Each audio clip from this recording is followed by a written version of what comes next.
છો?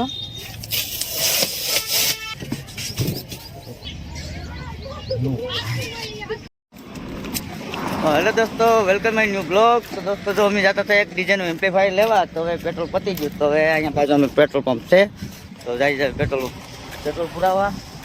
પેટ્રોલ પુરાવીને હજી જવાનું છે ઉનાથી એમ્પ્લીફાયર લઈને જવાનું છે ડીજે રામે હશે ઓર્ડરમાં. તો હવે મિત્રો પેટ્રોલ પુરાવી લીધો, તો હવે નીકળીએ ઉના. આપણું એમ્પ્લીફાયર આવ્યું હતું દીપક રોડવેઝ ટ્રાન્સપોર્ટમાં, તો પછી હવે એમ્પ્લીફાયર લઈને નીકળી ગયા પાછા અમે ડીજે બાજુ. પછી અમે એમ્પ્લીફાયર લઈને આવી ગયા, અમારું જ્યાં ડીજે હતું ત્યાં એમ્પ્લીફાયર નવું લઈને આવી ગયા. તો હવે આપણે એને અનબોક્સ કરીને હવે આપણે એને ફિટ કરવાનું છે. હવે આનું કેવું રિઝલ્ટ છે કઈ ખબર નથી, બાકી ઓલરેડી અમારી પાસે એક જાયફળ તો છે, પણ જાયફળમાં થોડોક પ્રોબ્લેમ આવી ગયો છે, એટલે અમે બીજું નવું એમ્પ્લીફાયર મંગાવી લીધું. અનબોક્સ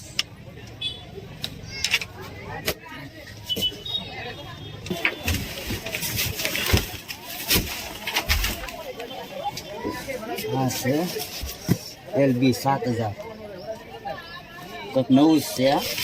હવે જોઈએ પછી ખબર પડે ને રિઝલ્ટ કેવું છે.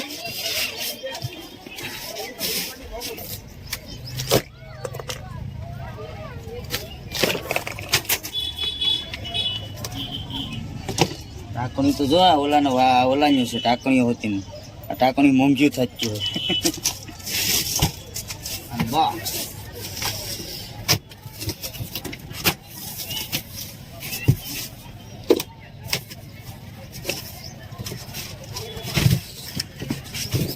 તો નાનું જેવું મોટું બધું લાગે.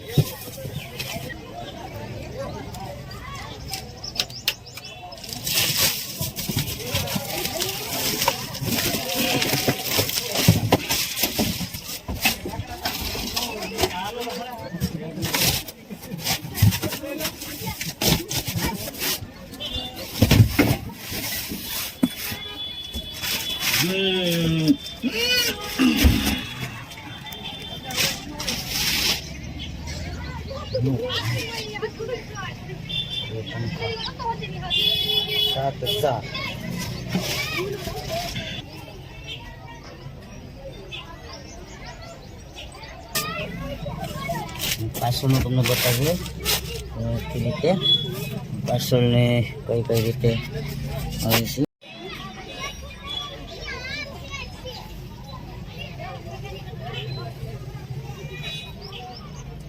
આમાં 4 પંખા આપેલા છે, 2 આગળ 2 પાછળ, એટલે એટલું બધી ગરમ થવાની તો કઈ શક્યતા છે નહીં. પણ હવે આગે પછી ખબર પડે કે એનું કામ કેવું છે. આપણે હાથમાં પહેલી વાર આવીશ જે એનું રિઝલ્ટ કેવું છે, હવે પછી આ વિડીયોમાં તમને બતાવું.